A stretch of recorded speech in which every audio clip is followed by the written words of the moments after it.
Welcome to Beer Disciples. I'm Ross Quintana. And this is Fred. My buddy Fred. Hair of the dog. Bam. Fred is a golden special ale. I was like golden retriever. And I'm glad to be back. I was not feeling well for about a week or so, so the real bummer was that I wasn't doing my regular beer reviews, so I am back, and I thought, why not come back in style with Hair of the Dog, who's done a couple of beers that I've really enjoyed. So I'm excited to try this one out. This, I think, is one of the few that I haven't tried from them, other than their specialty variations. And this is Fred, the Golden Special Ale. It's batch 82, and it's 10% ABV and 65 IBUs. It's a Golden Special Ale. They have it on the beer rating sites as a barley wine, and I don't know if that's really correct or not, but because it's kind of an odd beer, I don't know if it just got thrown in there or not, but anyway, we'll try it out. I'll read you the side. It says, Fred is created to honor beer writer and historian Fred Eckhardt. Fred is made with organic Pilsner and rye malts, Belgian candy sugar, and a combination of intense Northwest hop varieties. And I've heard that it has 10 different hops in there, hop varieties. So pretty excited about this. I've really enjoyed some of their other beer. I'm going to use my Sam Adams glass. Hair of the Dog Brewing out of Portland, Oregon. And that was founded in 93 here. Let's see if I'm going to get a little explosion. Alright, got a little heavy carbonation. Let's check out this pour. Whoa, whoa, whoa, whoa. And there it is. I poured like... That is awesome. Look at that. That is literally a full glass full of foam, and I've only poured like 1 inch or a couple inches. Now I've heard on some of these that that with it being bottle conditioned, it can, you know, it can create an extensive carbonation like this. I haven't seen happen. I've heard that the Hair of the Dog beers can sometimes do that, but I hadn't seen that with any of them. So this is the first one that it's done that to me, because I've only poured about 1 inch. I've got a glass full of foam. It's like spray foam or something. Anyway, I'm going to grab another glass real quick. Okay, we're back with the super 100% foam beer here, Hair of the Dog. So I got another glass, a little bigger, Spiglau. I have no idea how you say it. They're supposed to be pretty great glasses. So this is actually one of the few ones I haven't tried in the set that I got. So it looks big. And normally I like to pour down the middle and get some action and see what's going on with that one. It was like 2 thimbles full and it was all head. So I've got to take it easy here. Wow, I was thinking oh my goodness, it's still growing. I was thinking I should, don't make me get the 3rd glass out here for this. Oh my goodness. Now I just have a little bit left.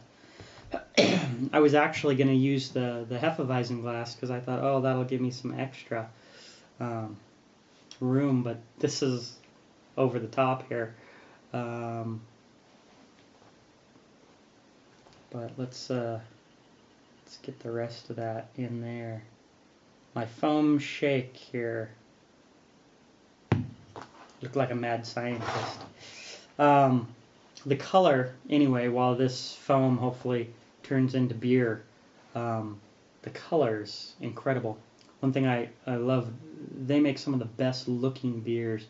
When you get that that yeast in there, they already start with an incredible color, but then you get that haziness, and as you can see on that one, I mean, it just looks intense.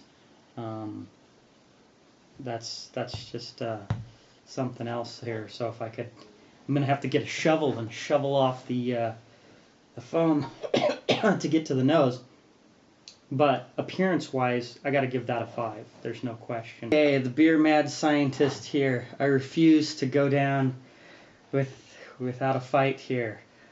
So I'm going to try and pour this bad boy into my Hefe glass. And get an actual full beer here.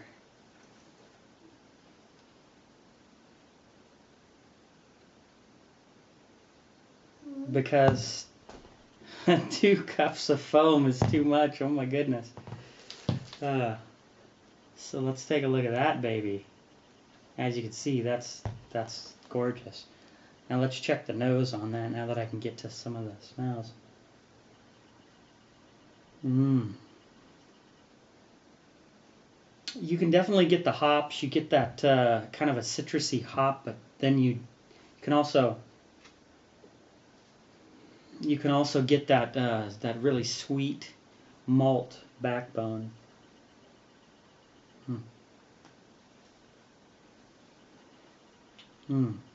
Smells good. But let's check the taste.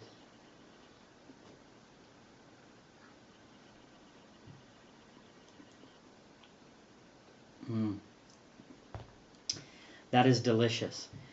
Getting sweet toffee, almost a buttery toffee, caramel notes, and you get this bitterness, which is almost, it's funny, it kind of, the bitterness is hidden in that malt body, so it's almost like salty toffee, like the bitterness over that real sweet malt body, syrupy body, almost acts like salt does with toffee, like it has that buttery, salty flavor that is great. And you know, I was really excited about this because one of my favorite beers of all time is Doggy Claws from them, and it's just like liquid toffee.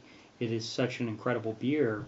And when I saw some of the reviews about this, and they were talking about, oh, it's toffee this, it's caramel that, I thought, you know, I was sad that I bought the last Doggy Claws that I know of here in town, and drank it. And I went back like almost in disbelief, looking for another one that might have tipped over and been behind the aisle there, and it wasn't.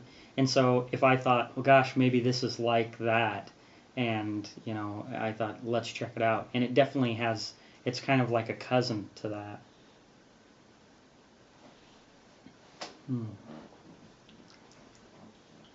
Yeah, this is really good beer. For some people, it may be a little sweet, a little too malty, because it definitely leads, it's got that candied sugar and this big malt body, but you're getting some good hops in there too. It's just well balanced. It kind of reminds me of a Southern Tier beer in the sense that they usually have big malt bodies, but then they add these big hops like Unearthly, 153 IBUs, but they build such a big malt body that it kind of contains it, and that's kind of how this feels. There's this drying on this syrupy mouthfeel. I'm going to give it probably a 4. I got to go, you know, on the nose. It was really hard to get a ton out of it. I'm going to go a 4 on the nose. Definitely worth a drink. Some of the top ones in this style that you can get locally, Abacus, which I had, which is definitely an A+. That's top beers in this style.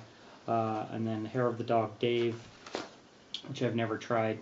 Doggy Claws, like I said, probably my favorite beer of all time so far. I mean, it's definitely in the top 5.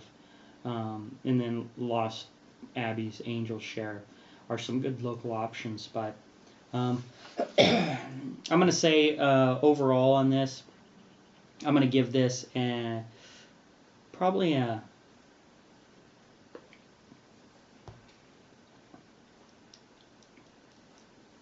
I'm going to go A- on it. It is really syrupy and sweet. And even though the hops are there and you know they're there and they're kind of, you know, the drying, but it's definitely overwhelmingly sweet with the with the sugars and the malt body. Definitely a good outing for them. They got to figure out what's going on with that carbonation, though. That was over the top, 2 glasses of foam, just so I could drink my beer. It kind of reminds me a little bit of a cross between like Doggy Claws and Ruth from them, in that you get that grapefruity hop. Definitely as it lingers, the longer the hop just really sits there, but it's not really the spectrum of hop that I enjoy as much as far as the profile. So anyway, I'm going to say very solid beer. Check it out. You can also check us out on the web. Go to facebook.com/BeerDiciples and check out our page. Join the conversation. Beer Social. We love to talk about beer. Come by, share your thoughts. Leave comments below if you've had this beer, what you think about it. Chad's beer review gave it a 7 out of 10. And Chris at Beer Geek Nation did a good review on this too. I like it, but I like what they did. It's well built, has all the pieces, but I don't feel like it's quite there, at least for my flavor profile as far as what I like. Very astringent and hoppy only on the back end, but overwhelmingly sweet with the malt body. I almost feel like probably they didn't need the candied sugar in there, just probably if they left the malt, because they do a good malt body anyway, it would have been sufficient for this. Alcohol is pretty well hidden, so I'm going to go A-, and I'm going to give it a 91 out of 100.